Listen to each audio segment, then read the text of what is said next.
voy a orar y luego voy a introducir la serie que estaremos teniendo en estos días, una nueva serie que hemos titulado Fe en medio de tiempos difíciles. Voy a orar. Señor, te doy las gracias, Padre, por poder venir a tu palabra. El cielo y la tierra pasarán, mas tu palabra permanecerá, Señor. Señor, las instituciones, los montes se pueden ir al fondo del mar, pero tú permaneces siempre fiel.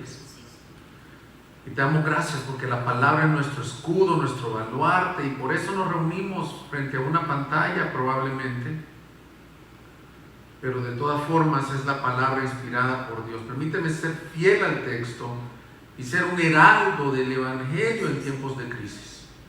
En el nombre de Jesús oramos estas cosas. Y amén. Bien, mis hermanos, definitivamente esta semana nuestra vida totalmente se vio impactada. Algunos hace 2 semanas no teníamos este panorama, pero a partir de estas últimas 2 semanas esto va cambiando cada día más y ha sido impactada por este evento, por todos conocidos, el evento de la pandemia del coronavirus conocido como COVID-19. Esto ha causado una incertidumbre tal que muchas personas no saben qué va a ser del porvenir. Muchas personas están muy preocupadas cómo van a pagar la nómina el próximo mes.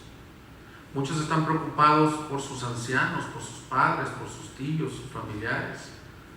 Otros dicen, hay países que no van a poder resistir, solo el sistema de salud va a ser insuficiente para esto.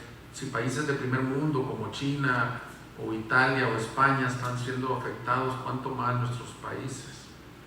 Entonces, hermanos, creo que esto ha generado un clima de desesperanza. Alguno habla de tiempos sin precedentes y muchos están en temor. Por eso es que reunidos, orando al Espíritu Santo con nuestro hermano Luis, esta semana decidimos hacer una pausa en nuestra serie del libro de los Romanos, y los próximos 5 o 6 domingos, o 4 o 6 domingos, lo que el Señor permita, estaremos teniendo esta serie que hemos titulado Fe en medio de tiempos difíciles, en donde estaremos compartiendo diferentes pasajes, algunos de los salmos, algunos, como en este caso, estaremos en uno de los profetas menores, estaremos en el Nuevo Testamento. Pero el propósito y objetivo que tenemos es que al finalizar esta serie seamos alentados al verlo a Él, ya que la palabra dice que esta palabra es segura, y cuando tú te expones a la palabra, lo que imparte es fe. Es como si vas en una tormenta oscura y prendes a las promesas de la fe, prendes a los limpiaparabrisas y limpian la lluvia, y entonces tú puedes ver con las luces. La palabra de Dios es lámpara a nuestros pies y nos va a dar fe. Yo te animo como pastor de esta iglesia, también con Luis, a que no estés viendo a derecha, a izquierda, solo noticias, solo tus circunstancias, que creo que pueden ser duras, pero que estés viendo la palabra de Dios. Así que este primer mensaje, mis hermanos, será en el libro del profeta Habacuc. Quiero invitarlos, por favor, si me pueden acompañar al libro del profeta Habacuc.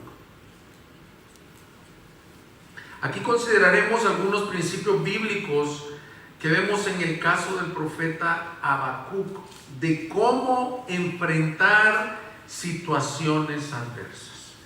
El libro del profeta Habacuc es muy peculiar. Su escritura se da porque Dios le da una visión, una revelación al profeta, en el cual le dice que viene una calamidad grande, viene la invasión del Babilonio. Así que hablemos un poco del contexto de Habacuc, y este día estaremos en el capítulo 3, todavía no he leído nuestro texto de hoy, pero es importante que entendamos por qué Dios inspiró este libro, qué le quiso comunicar a su audiencia original, pero cómo nos sirve el día de hoy. Hablemos un poco del libro del profeta Habacuc. No se sabe exactamente en qué año se escribió. Lo que sí se sabe por el versículo 1 es que es la profecía que tuvo en visión el profeta Habacuc. Sabemos poco de Habacuc. Algunos dicen que pudo haber sido incluso un levita, un profeta, pero a la vez un levita, porque el capítulo 3, que es el que estaremos estudiando hoy estaremos estudiando todo un capítulo, y de hecho se podía haber compartido todo el libro, pero queremos enfocarnos en el 3. En el capítulo 3 es un salmo, es un canto. Entonces probablemente él tenía esta experiencia de participar en los salmos de adoración, por lo cual creemos que puede ser un levita, aunque no lo dice el libro. Lo que sí sabemos es que Dios le inspiró esta profecía. Lo que sí es importante saber es en qué fechas se escribió. No dice la fecha exacta, pero el que fue antes del cautiverio babilónico. Al ser antes del cautiverio babilónico, nos da señales por qué la preocupación, la aflicción de lo que se venía. El pueblo de Judá estaba a punto de recibir la peor crisis a nivel social, a nivel estatal que habían sufrido. Y por eso escogimos este texto. Porque realmente, mis hermanos, estamos viviendo tiempos sin precedentes. Realmente nunca había pasado algo como esto, en donde se cierren aeropuertos de muchos países, en donde hay temor masivo. Hay lugares que dicen no vamos a darnos abasto con tantas camas cuando esto crezca. Entonces a nosotros se nos avecina una crisis, si es que no comenzó ya la crisis. A ellos les venía una crisis, pero el libro termina con un mensaje de esperanza y fe en medio de tiempos adversos que vendrán. Tú dices, ¿cómo puedes resumir el mensaje de Habacuc? Venía el babilonio, iba a traer una destrucción tal, crisis tal, escasez, muerte, etc. Pero el libro tiene como propósito traer fe, traer esperanza en medio del juicio que venía. Además es bueno saber cómo se desarrolla el libro. Tiene 3 capítulos y es un diálogo en donde Habacuc en el primer capítulo le comienza diciendo: Señor, hay tanta maldad, hay tanta violencia, hay tanta injusticia. ¿Y sabes qué le responde Dios? Yo voy a ser justo y voy a castigar a esa injusticia de Judá, trayéndole al Babilonio. Y se queda Habacuc más anonadado, más sorprendido, y dice: ¿cómo es posible que yo te estoy pidiendo que haga justicia y tú dices que nos vas a traer un juicio? Pero en el siguiente capítulo Dios le dice qué es lo que quiere. En este libro, en el capítulo 2, versículo 4, se menciona por primera vez una de las frases más célebres de la Escritura, la que le dio luz a la Reforma Protestante, que se encuentra en Romanos 1:17, que se encuentra en el libro de Hebreos también, que dice: mas el justo por su fe vivirá. Por eso creo que este libro es apropiado para saber qué hacer en tiempos de crisis. Este día, si quieres saber qué estaremos hablando, es que Dios es soberano, aún trayendo tiempos de dificultad, aún trayendo circunstancias como esta pandemia mundial que estamos viviendo. Él es soberano, mis hermanos, pero también quiere que tengamos fe y esperanza, porque es soberano Salvador. Así que vamos entrando a nuestro capítulo. El título para el mensaje de hoy es ¿cómo enfrentar tiempos de crisis? ¿Cómo enfrentar tiempos de crisis? Vamos a leer el capítulo 3. Había pensado si leerlo o no, pero creo que en la palabra del Señor, con solo la lectura, hay una bendición espiritual. Así que la voy a leer con detalle. Pon atención a los detalles, aunque nos faltarían series de predicaciones para explicar cada versículo. Me enfocaré en 3 temas principales. Vamos al capítulo 3, leo de la Biblia de las Américas, dice así: oración del profeta Habacuc en tono de Sigionot. Oh Señor, he oído lo que se dice de ti y temí.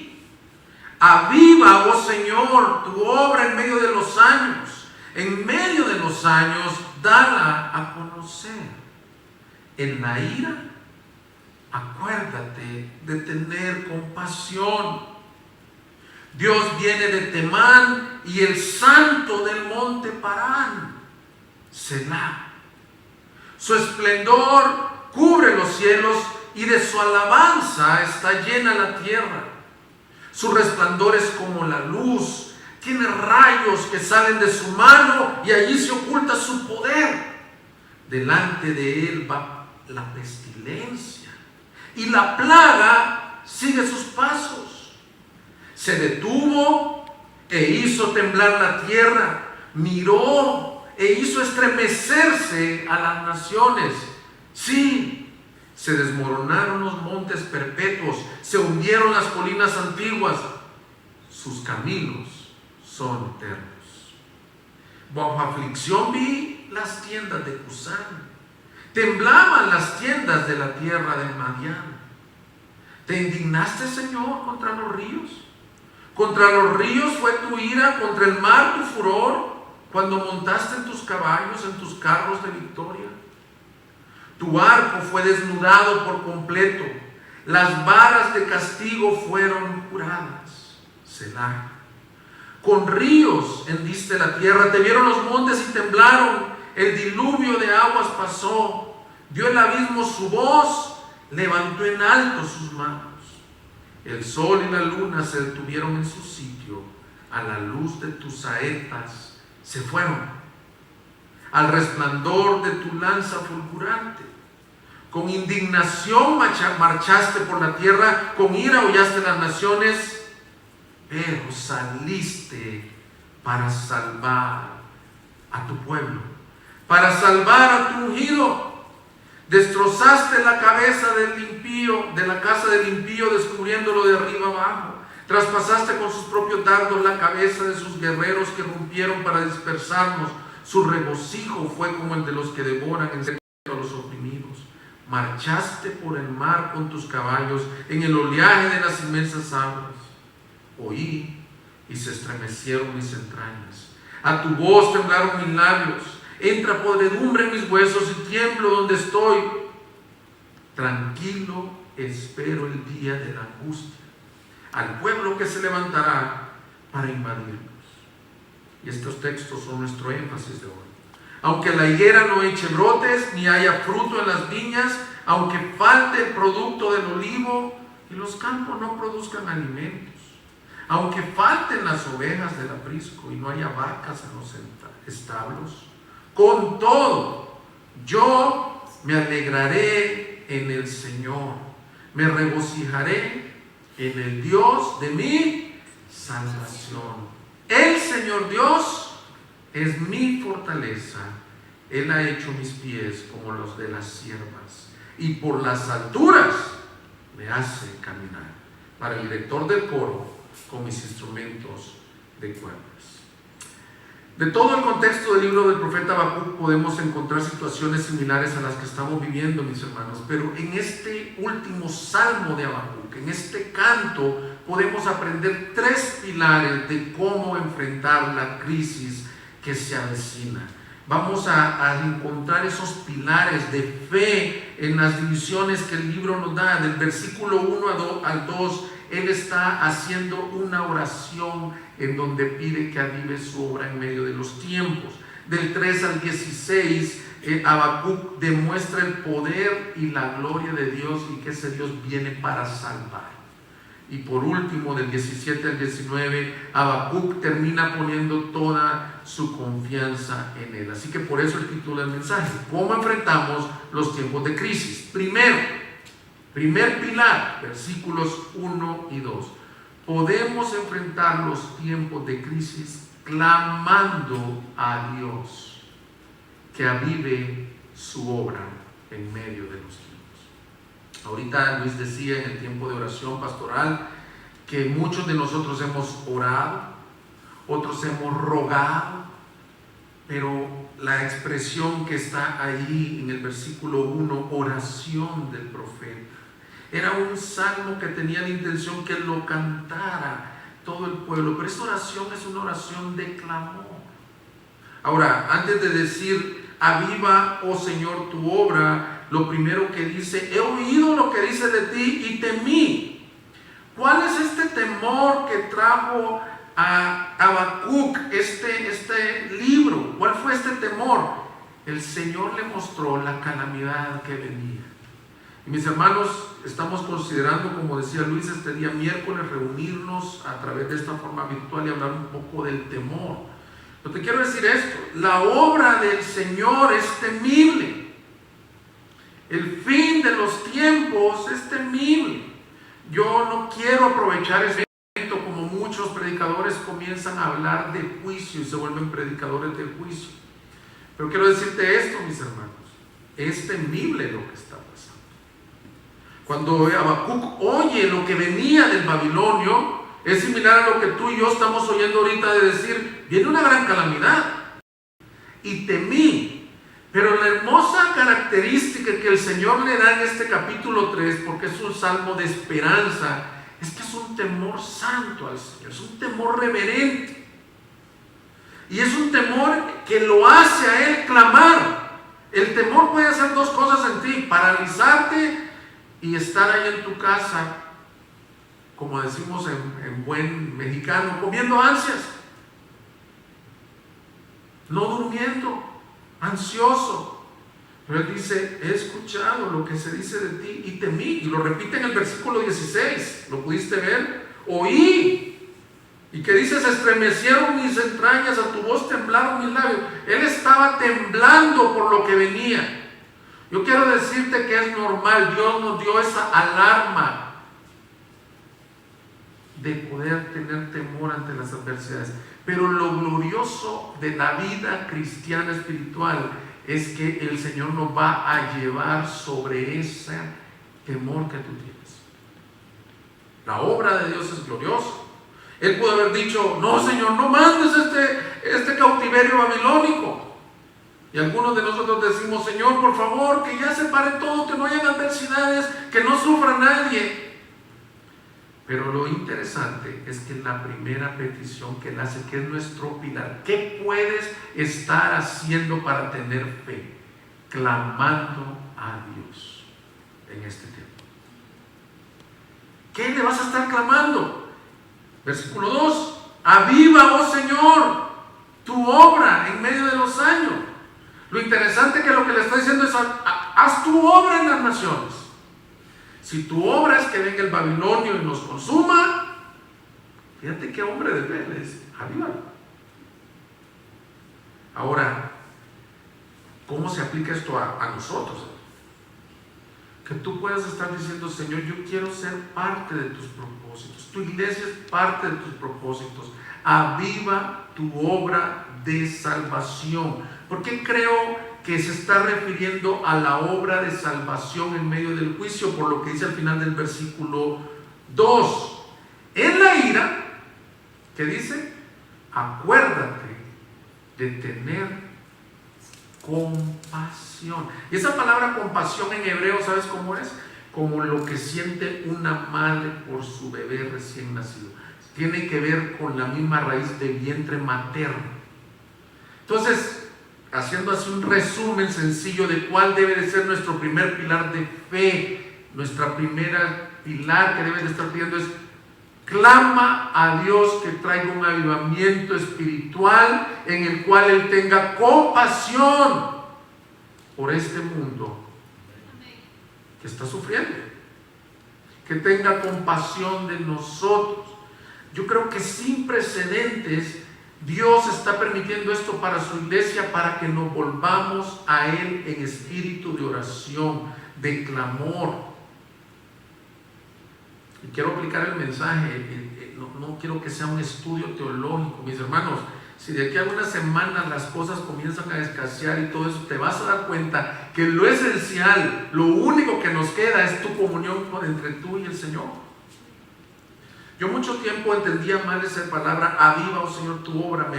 Se me figuraba como reuniones de avivamiento, de visitación espiritual. Lo que quiere decir son tres cosas. Esa palabrita significa que le dé vida a su obra, o sea, que se cumplan sus propósitos, que la dé a conocer, que se dé a conocer en medio de la angustia, que se conozca su nombre, que se conozca su evangelio. Y lo tercero que dice ahí mismo es que tenga misericordia, que tenga agitación. Puede ser traducido que en tiempos de agitación, y de angustia, Él tenga misericordia de nosotros.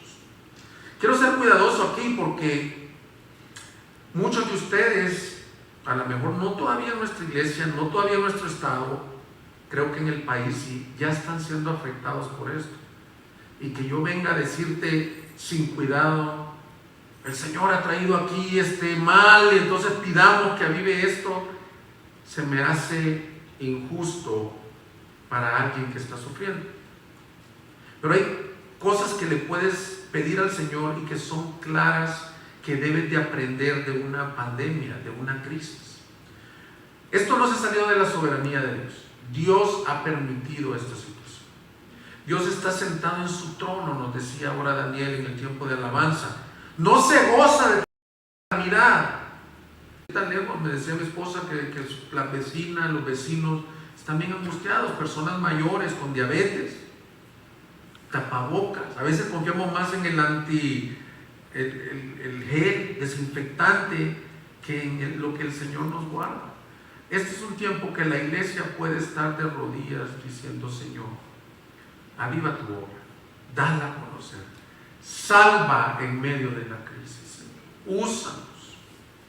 De acuerdo a Jonathan Edwards, que fue usado para el gran avivamiento de los Estados Unidos, un avivamiento es una visitación especial de Dios en la cual Él muestra su mano poderosa trayendo conversión a las naciones, un fuerte sentido de pecado, una revelación fresca y urgencia por su gloria. Simplificando esta definición sería esto: que en tiempos de angustia, mis hermanos, nos volvamos al Señor, que en estos tiempos de crisis nos volvamos a su palabra, nos volvamos a la obediencia del Señor, y que Dios tenga misericordia y nos salve, y salve a muchos. Son tiempos sin precedentes, pero Dios quiere traer un gran avivamiento y quiere usarte a ti y me quiere usar a mí. El día de hoy tuve la experiencia de estar orando como familia y realmente fui muy ministrado. Y ya van 2 noches así. Y yo digo, ¿cuántas veces hemos descuidado esto como familias, el altar familiar? Muchos de ustedes van a tener oportunidades, se les van a hacer larguísimas las horas, los que tienen niños pequeños como yo tengo. Los que están de luna de miel lo van a disfrutar muchísimo, recién casados. Los que son hiperactivos, mis hermanos, no van a hallar qué hacer estando en la casa. Ya arreglaste a lo mejor todos tus cuartos, pintaste, y ya no sabes ni qué hacer. Vuélvete al Señor, levanta un altar en tu casa, pídele al Señor, aviva tu obra en medio de los tiempos, Señor, dala a conocer, Señor. ¿Qué tienes para nosotros como iglesia en este tiempo, Señor? Entonces, esta es una oración que podemos estar haciendo como iglesia. Señor, acuérdate de tu misericordia en estos tiempos. Este mundo ha de ser juzgado, pero por su infinita gracia tú y yo hemos salido de ese juicio. Y ahora nosotros nos podemos poner en la brecha. Clamamos y clama, ahí donde están como familias. Señor, aviva tu obra en medio de los tiempos. Entonces, esa es la primer pilar que este salmo nos da. ¿Qué hacer en tiempos de crisis? Clama al Señor por un avivamiento espiritual, un avivamiento de salvación. Segundo pilar, veremos 3 pilares ahora. Del versículo 3 al 16 que ya leímos, mis hermanos, debes de saber esto: en los tiempos de crisis podemos enfrentarnos sabiendo que Dios viene para salvar. Dios viene en gloria, viene en poder, viene en excelencia a salvar a su pueblo, a juzgar, pero a salvar. Luego Habacuc sigue orando y pasa de una petición en donde le decía al Señor: aviva tu obra en medio de los tiempos. Ahora pasa a su segundo pilar de confianza, y él confía que así como en el pasado Dios salvó, en el presente lo hará y en el futuro lo hará. Mira el versículo 3. Dios viene de Temán. Mira ese verbo, Dios viene. Y el santo del monte Parán está haciendo referencia probablemente a la salvación que Dios hizo en la época del Sinaí. Está referenciando esos montes. Pero mira cómo viene, su esplendor cubre los cielos y de su alabanza está llena la tierra. Su resplandor es como la luz, tiene rayos que salen de su mano y ahí se oculta su poder. Está presentando no un Dios que viene en derrota, no un Dios que viene humilde, viene un guerrero glorioso, que de sus manos sale poder, sale resplandor, sale luz. Ese es el Dios en el que tú y yo hemos creído, un Dios glorioso que viene para salvar a su pueblo. Habacuc hace uso de teofanías. Obviamente las teofanías son darle imágenes del hombre a Dios para que nosotros lo entendamos. Pero la teofanía que está usando es como un guerrero conquistador que viene marchando delante de él. En la antigua Roma, mis hermanos, cuando venía un gran conquistador, se celebraba un gran evento llamado la Victoria. Y entonces el espectáculo consistía en un desfile militar que empezaba en el campo Marte y llegaba hasta las murallas de la Porta Triunfales. Y rendían coronas ante el conquistador. Yo sé que el Imperio Romano fue años después de Habacuc, pero imagínate este acto de la victoria. Dice, viene una gran calamidad. Vamos resumiendo el texto porque es un salmo difícil de comprender con todas las figuras. Dice, viene una gran calamidad. Primero te pido que avives tu obra. Pero segundo, mi confianza es esta, que viene el Rey victorioso, con poder. Y mira el versículo 5. Delante de él va la pestilencia y la plaga sigue sus pasos. Miren, hermanos, esto es un ejército microscópico, el virus del COVID. Miles, no son ni del tamaño de una célula. Se mete ese virus a las células y ahí se alimenta. Y mucho nos tiene paralizados. Pero yo te quiero dar una buena noticia. Nuestro Rey conquistador es soberano, que la pestilencia, que la plaga van delante y detrás de él. Son sus súbditos. Espero que eso te dé esperanza. Son sus súbditos. No hay nada imposible para el Señor. Habacuc tenía temor. Nos viene un ejército babilónico. Nosotros tenemos un temor. Nos viene un ejército microscópico. Bueno, aquí el Señor te quiere dar ánimos. El Señor viene con poder. Y la plaga, la pestilencia, van detrás de él. Él camina y es más, son muestra. Toda la creación es muestra de la grandeza de Dios. Cuando veo los cielos, obra de tus manos y el firmamento, digo, ¿qué es el hombre? Esta pandemia nos ayuda a estar humildes, a recordar que somos frágiles. Pero la fuerza de este segundo pilar, el primer pilar, vive clamando a Dios un avivamiento. Segundo pilar, vive confiando que Él viene para salvar. Lo que me encanta es el verbo, cómo lo usa, viene. Él puede haber dicho, Dios vino en Parán, Dios vino en el monte de Madián, vino allá, pero nos dice, viene. La esperanza es parte de la vida cristiana, mis hermanos. La esperanza gloriosa que tenemos es que Dios es un Salvador que viene. Pero te quiero decir una cosa, mis hermanos. Ellos no sabían cómo venían. Ellos decían, viene Jehová Sabaoth, el Dios de los ejércitos. ¿Quién viene? Pero nosotros de este lado de la historia, aleluya, podemos decir, Dios vino a salvar. Y quiero ser bien honesto contigo, si esto llegara a afectarte, porque no escuches predicaciones que dicen, no te va a tocar. Te quiero decir esto, Dios ya te salvó del mal más grande. Amén. Pareciera que Juan en el Nuevo Testamento se acuerda de Habacuc y dice la misma ilustración. Aquí se viene con luz en sus manos, con gloria. Y dice Juan en el capítulo 1, versículo 9, existía la luz verdadera. Fíjate, lo mismo. Ese Dios glorioso existía, que al venir al mundo alumbra a todo hombre. En el mundo estaba y el mundo fue por él hecho, y el mundo no le conoció. A los suyos vino y a los suyos no le recibieron. Y el Verbo se hizo carne y habitó entre nosotros, y vimos su gloria como del unigénito del Padre, lleno de gracia y verdad.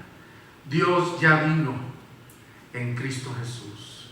El Verbo se hizo carne y ese bebé humilde vino para salvarte de la crisis más grande que tú y yo podemos tener.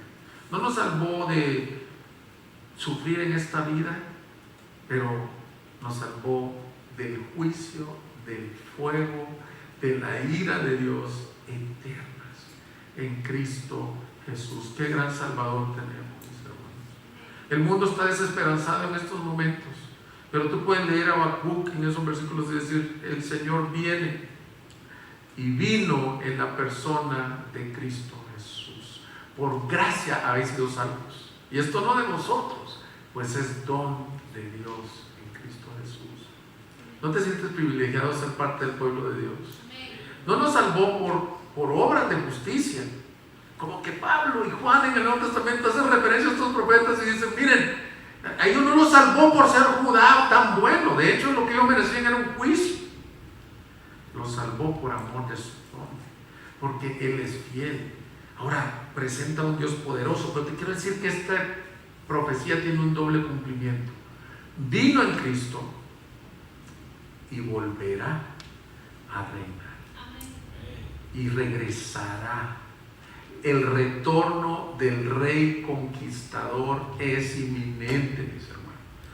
Nosotros como pastores hemos estado hablando de esto mucho en estos días con Luis, porque estas son señales. Yo no sé si voy a morir y no voy a ver y tener la oportunidad de ver al Señor regresar en las nubes, y no estoy trayendo aquí una palabra profética irresponsablemente. No puedo darte fecha, la hora y el día de la venida, nadie lo sabe. Pero si estos dolores me agitan, me animan a estar como Habacuc en la gran aflicción y decir: esta es mi segunda esperanza, que el que vino volverá. Y que podamos decir: ven, Señor Jesús. Mientras cantábamos ahorita en el tiempo de alabanza, sentí una urgencia de decir: Señor, y si vinieras hoy mismo, ¿cómo nos encuentras? ¿Cómo nos encuentras? Es nuestra esperanza. Ahora, de los versículos 8 en adelante que leímos, mis hermanos, tenemos que ser honestos con el texto. Habla que en su segunda venida, o en esa venida, llegaría con juicio. Te indignaste, Señor, versículo 8, léelo nuevamente: contra los ríos fue tu ira, y etcétera. El sol y la luna se estremecieron, versículo 12, con indignación marchaste por la tierra. Hermanos, los pecados del mundo van a ser juzgados justamente en su debido tiempo, y ese rey conquistador vendrá como juez para unos y como salvador para otros. Entonces, si nos estás oyendo, si te invitó un hermano de la iglesia a escuchar este mensaje, te quiero decir esto: ¿cómo recibirás la venida del Señor? Y tú dices: ¿por qué va a juzgar las naciones? ¿Y por qué habla de que hasta los ríos? ¿Y por qué estas pestilencias? ¿Es un Dios malo? No, es un Dios justo. Nuestro pecado, nuestra maldad de los siglos, de las edades, de las personas ha ido subiendo hasta que dice: la ira de Dios se revela contra toda injusticia e impiedad de los hombres. Pero estas son las buenas noticias del Evangelio. A pesar de ser merecedores, mira cómo cambia en el versículo 13. Hermoso. Viene para Judá venía un juicio, pero Habacuc decía: saliste para salvar a tu pueblo. Aleluya. En medio del juicio viene tu Salvador. Saliste para salvar a tu ungido.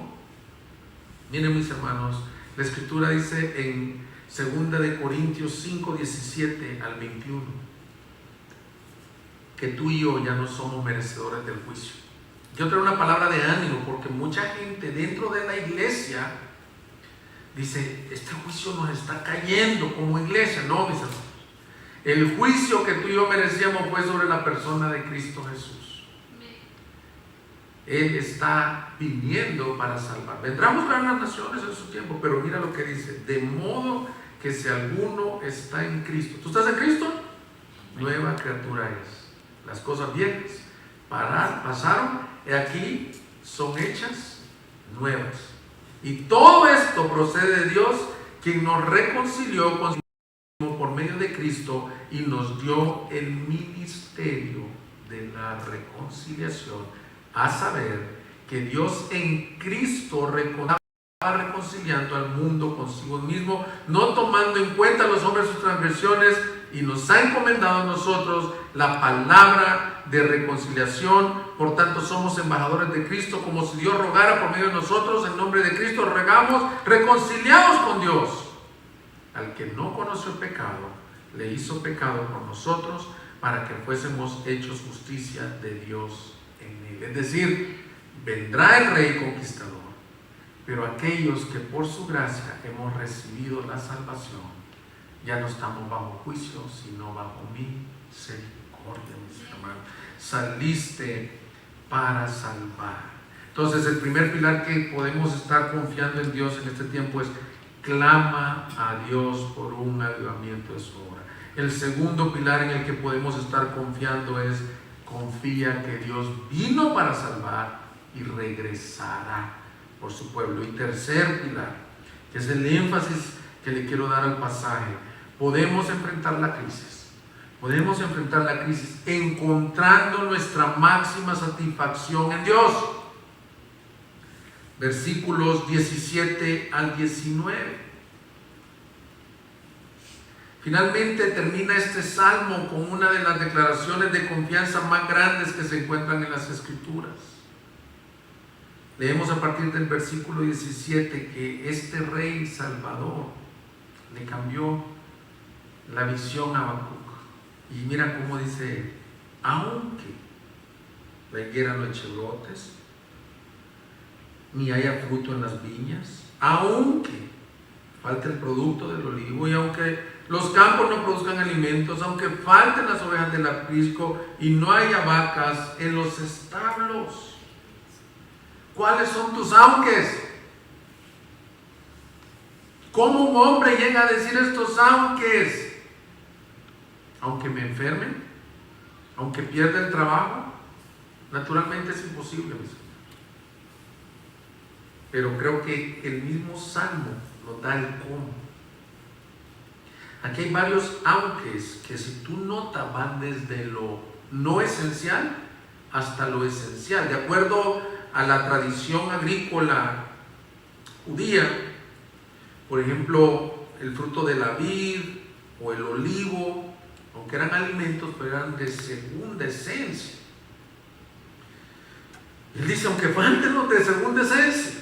Aplicándolo en nuestros tiempos, hay cosas que ya son de segunda esencia que ya no podemos estar haciendo, y a través del internet, si nos ves en Facebook, a lo mejor no puedas tomar unas vacaciones que habías pensado. A lo mejor vamos a tener que limitarnos en el uso de, por ejemplo, papel higiénico, o no acaparar en los supermercados si es necesario comprar lo justo.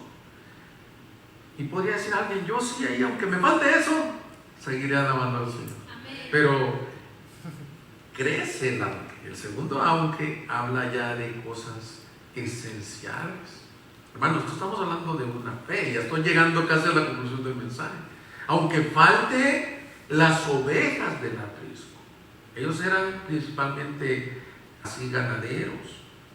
La lana, la leche, la carne. Aunque no haya vaca en los estados. Es decir, él ve la calamidad que viene y dice: el Babilonio nos va a dejar en la calle. Y esta es una palabra profética, eso se cumplió. Si tú has leído cuando Babilonia llevó cautivo a Judá, quemaron el templo, abusaron de sus mujeres, mataron niños, los dejaron totalmente sitiados, sin nada. Pero esos aunque, mis hermanos, ¿por qué los podía decir él? Y la respuesta está en el versículo 19. El Señor Dios es mi fortaleza. Hermanos, este es un nombre de Dios que tienes que aprender en estos momentos de crisis. Tu fortaleza no está en las circunstancias. Esa palabra fortaleza que tiene que ver con un castillo, con un lugar alto, con una barrera cuando habían aquellas amenazas de ejércitos extranjeros, de piedra, de roca. Y él no dice mi confianza, perdón, mi fortaleza está en mi chequera, está en mi salud, en que soy joven, en que tengo ahorros. No está diciendo nada de eso. Él dice el Señor Dios, Adonai, que en el Nuevo Testamento sería Curios Cristo, es mi fortaleza. Hermano, hay muchos salmos, muchísimos salmos que te hablan de esto, muchos proverbios. En el Nuevo Testamento, increíblemente, uno de los mandamientos más repetidos es no temas, no desmayes, el Señor está con ustedes. ¿Qué significa que sea su fortaleza? Significa que su confianza no está en las circunstancias. Significa que Dios se le muestra al profeta como su refugio, como un lugar estandarte de guerra, un lugar alto. Hermanos, este es tiempo para que tú le digas: Señor, revélate a mi vida como mi refugio. Porque el cielo y la tierra pasarán, pero Él no pasará, su palabra no pasará. Dice el Salmo: si fueren removidos los cimientos, ¿en quién me sostendré? Jehová, el Señor, es tu fortaleza. Te voy a leer por lo menos 2 salmos y te animo a que busques salmos o textos que te lleven a estar pensando que Él es tu fortaleza. Luego, con el propósito que esto infunda fe. Este lo conocemos todos, Isaías 40, del 28 al 29. ¿Acaso no lo sabes? ¿Es que no lo has oído? El Dios eterno, el Señor, el creador de los confines de la tierra, no se fatiga ni se cansa. Su entendimiento es inescrutable. Él da fuerzas al fatigado, y al que no tiene fuerzas aumenta el vigor. ¿Tú estás fatigado? ¿Tú estás desesperanzado? ¿No sabes cómo vas a hacer el próximo mes? No sé si a través de los medios estoy llegando a una cama de hospital. Él da fuerzas, mis hermanos. Él es fortaleza. Esta palabra, esta expresión, este pilar que él está diciendo a Habacuc tiene que ver con la fe. La fe no es tener un poder para hacer milagros, que yo oro y se cura a alguien. La fe es más trascendental que eso. La fe es confiar totalmente en una persona, que es la persona de Cristo. Es como si te estás ahogando y te cuelgas del salvavidas. Te pones sobre el salvavidas y dices: Señor, yo no confío en nada más que en ti. Salmo 125:1. Lo voy a leer en la Reina Valera porque me lo aprendí hace muchos años y me bendice cómo ahí lo expresa mejor. Canto de ascenso gradual.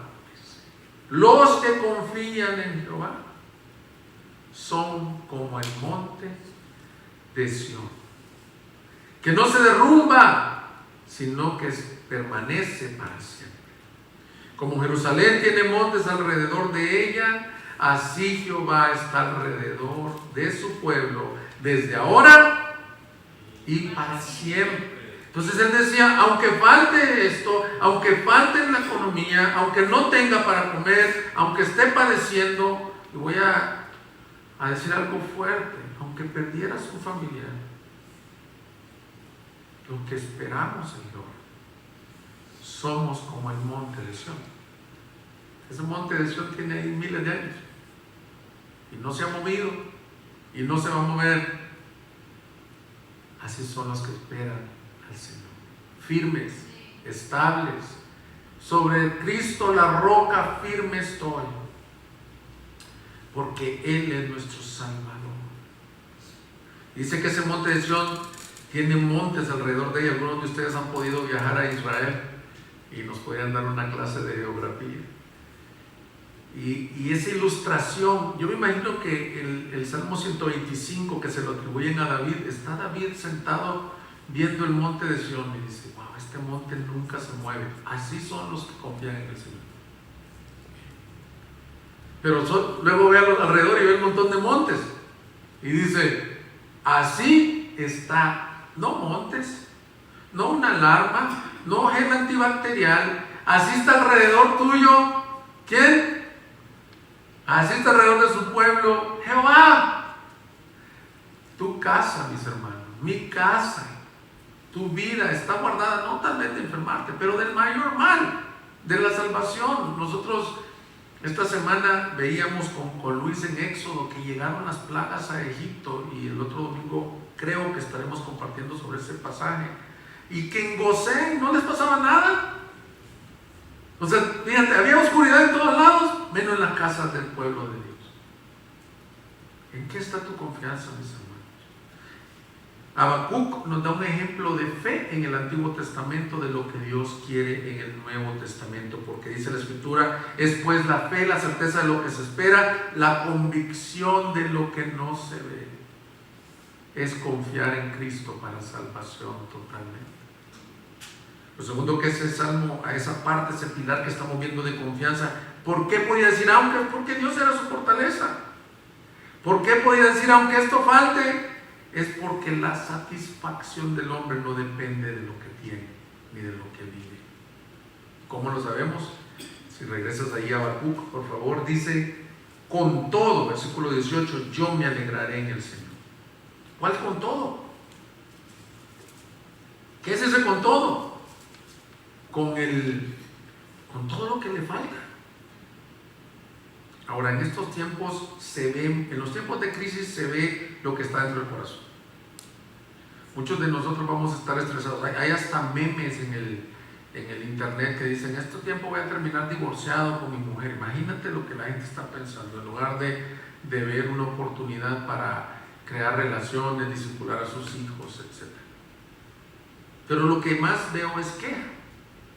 O no veo como que de aquí para allá. Lo que más puede brotar en mi corazón es queja. Pero la clave por la que él puede decir, aunque esto pase, es con todo yo me alegraré. Esa palabra es el gozo en medio de las circunstancias, el gozo cristiano, similar al que Pablo nos dice en Filipenses 4. Filipenses dicen que es una carta carcelaria, se escribió en la cárcel, y no crean que eran cárceles o si está llegando este mensaje a uno de esos lugares que le llaman de cuarentena. Tú estás ahí mucho mejor que estar en una cárcel como la que estaba Pablo. Pero él dice en Filipenses 4:4, regocijaos en el Señor siempre. Otra vez lo diré, regocijaos. Vuestra bondad sea conocida de todos los hombres. El Señor está cerca. Por nada estéis afanosos, antes bien en todo mediante oración y súplica con acción de gracias sean dadas a conocer vuestras peticiones delante de Dios, y la paz de Dios, que sobrepasa todo entendimiento, guardará vuestros corazones y vuestras mentes en Cristo Jesús. El gozo cristiano es a pesar de las circunstancias. Ahora me vas a decir, ¿cómo? ¿A dónde? ¿Cómo lo hago? Tienes que conocer a Cristo.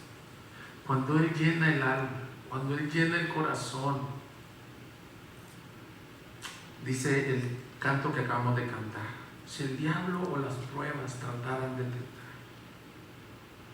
predíqueme a mi ser esta verdad, que mi Salvador por mí ya pagó en la cruz. Por lo tanto, bendice alma a tu Salvador. No es fácil decir está bien con mi alma, Señor.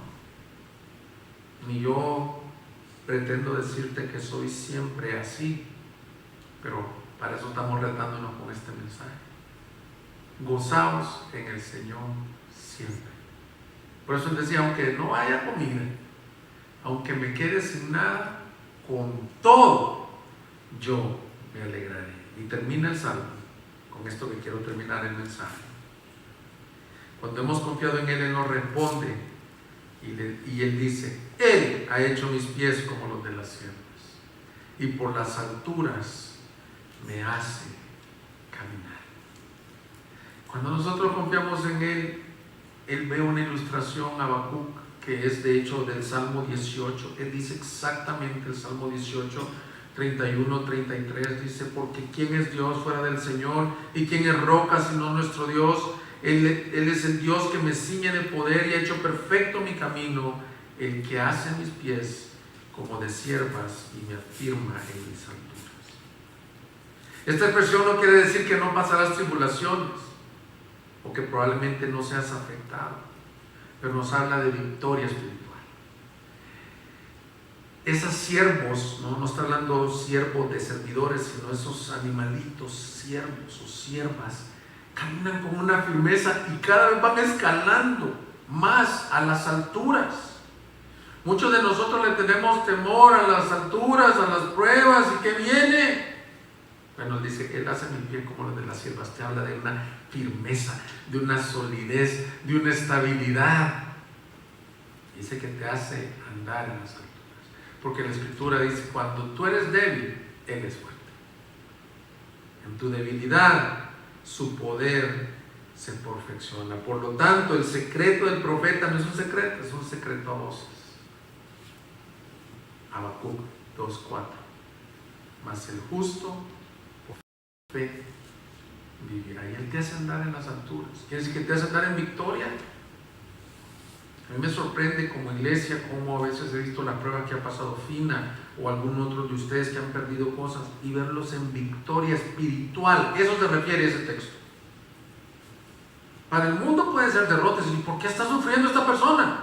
Sí, pero cuando te vengan esas tentaciones tú dices, pero Él hace andar mis pies como de siervos, me hace andar en las alturas. Cuando soy débil, entonces soy fuerte. Y me ha dicho, bástate mi gracia, porque mi poder se perfecciona en mi debilidad. Así que, hermanos, concluyendo este mensaje, este largo salmo de Habacuc, 3 pilares que nos dan fortaleza para caminar la angustia. El primero, clama a Dios, que avive su obra en medio de los tiempos. El segundo, confía que Él viene para salvar. Juzgará a las naciones, pero salvará a aquellos que hemos creído en Él. Y tercero, pon toda tu confianza en Él. Aunque no florezca la higuera, aunque no hayan frutos, confía en el Señor tu Dios, tu fortaleza. Quiero invitar al equipo de alabanza que pase. Búsquenos en Facebook y YouTube como Iglesia Gracia Soberana Guadalajara y visita nuestra página de internet igsg.org.mx